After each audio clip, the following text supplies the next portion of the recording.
Hello ECE3 and welcome to our third week of distance learning.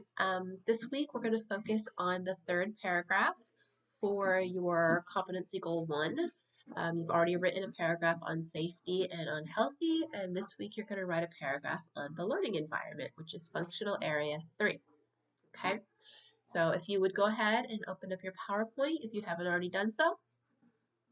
And you'll see on the first slide, learning environment, functional area 3. The next slide says that the learning environment you create is the foundation for children's growth and development. You guys know this.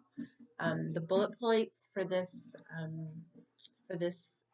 unit is designing an environment to promote development and learning, selecting appropriate materials, planning curricula for children, developing the daily schedule, and implementing the daily schedule. You guys recognize that rug in that picture. That's our rug. We have that. Next slide. The learning environment you create will be setting the foundation for children's growth and development. This includes all materials and equipment inside and outside, so not only in the classroom, but also on the playground. The people within the setting, this includes your educators, children, parents, volunteers, administrators, and visitors, any learning experiences, routines, and schedules established within the setting. How the environment is configured directly impacts children's progress in social, emotional, cognitive, language, and literacy, and physical skills. That, I think, is an important statement, so that you maybe want to work that somewhere in your paper. Before arranging the space, you want to ask yourself these 4 questions, and I will let you read those questions on your own if you want to pause the video. On the next slide, it says development and learning for infants and toddlers. Design the environment to meet the developmental needs of the children in your care. Here's what we know. So first we're going to look at infants and toddlers. So this is for those of you that are working in Miss Kayla's room. Infants and toddlers are attached to family members. They learn through moving and using their senses. They move from place to place. They find comfort in familiar adults. They eat and sleep at scheduled times. They play close to another friend for young toddlers. They can climb, run, jump, and hop, as you guys are well aware, older toddlers, and they have a difficult time sharing, both young and older toddlers. Most of our toddlers do not like to share. They find a toy they want, and that is the toy they want to play with. Considerations for arranging a space for infants and toddlers. You can place family photos at eye level and provide furniture to invite adults to sit and interact with children. If you remember, I made that photo wall over behind the door to that goes into the storage room. I made that photo wall right there for the kids at their eye level. They're able to take the photos down, they can put them back up, they can move them around. Have soft protected spaces and appropriate toys that they can reach. Create spaces where children that creep, crawl, and walk can be out of the way of mobile infants. Provide sturdy furniture and railings so they can pull themselves up. That would be more if you had an infant classroom or a young toddler classroom, because they're still learning to pull themselves up to walk. Arrange furniture so you can see and where you can supervise them at all times. Set up furniture that 2 to 3 children can eat or work together on activities. Arrange open spaces and equipment for free movement, and provide duplicates of their favorite toys and materials so that they know to share. On the next slide, it says you will also need to accommodate children with special needs. We haven't run into this much with Wolf Pups, but most of you, if you do and you go work at a child care center outside of Wolf Pups, most likely you will have a class with a child with special needs. So you have, and I'm not going to read this whole slide to you, you guys can read it, but you have to consider physical disabilities, visually impaired children, hearing impaired children, and children with sensory disorders. Include home languages and culture in infant and toddler setting.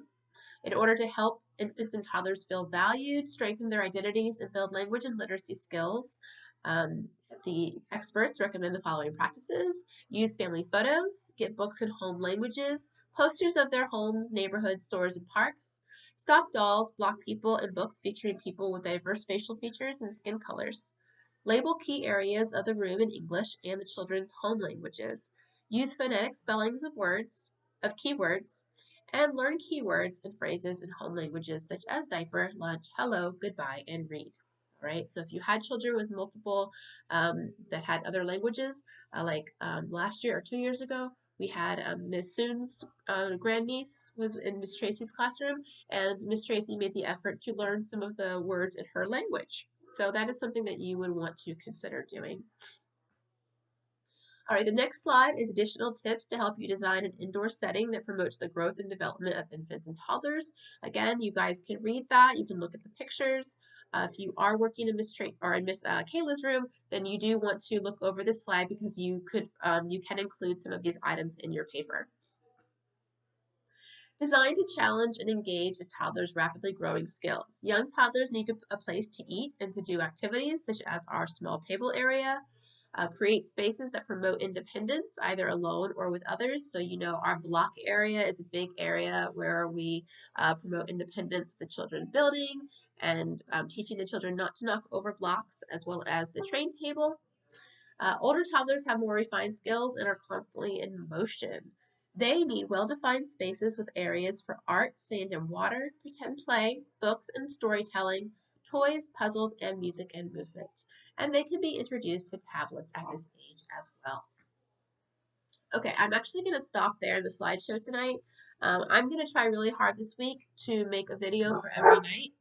But I don't know if you can hear my voice. I was sick this weekend. I haven't been feeling well. So I did not get all the videos for the week made, but I'm going to do my best to try tomorrow to either post the rest of them or at least post the next couple days. But you do have the entire PowerPoint if you want to go ahead and start working on your paragraph on learning environment.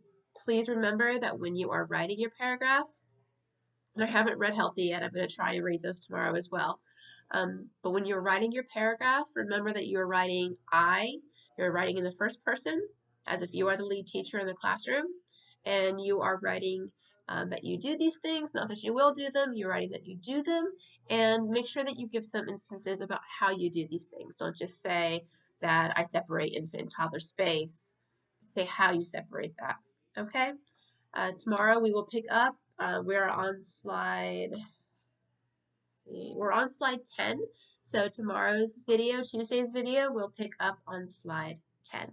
Okay, I hope you guys have a wonderful Monday and a great week. I will see you soon.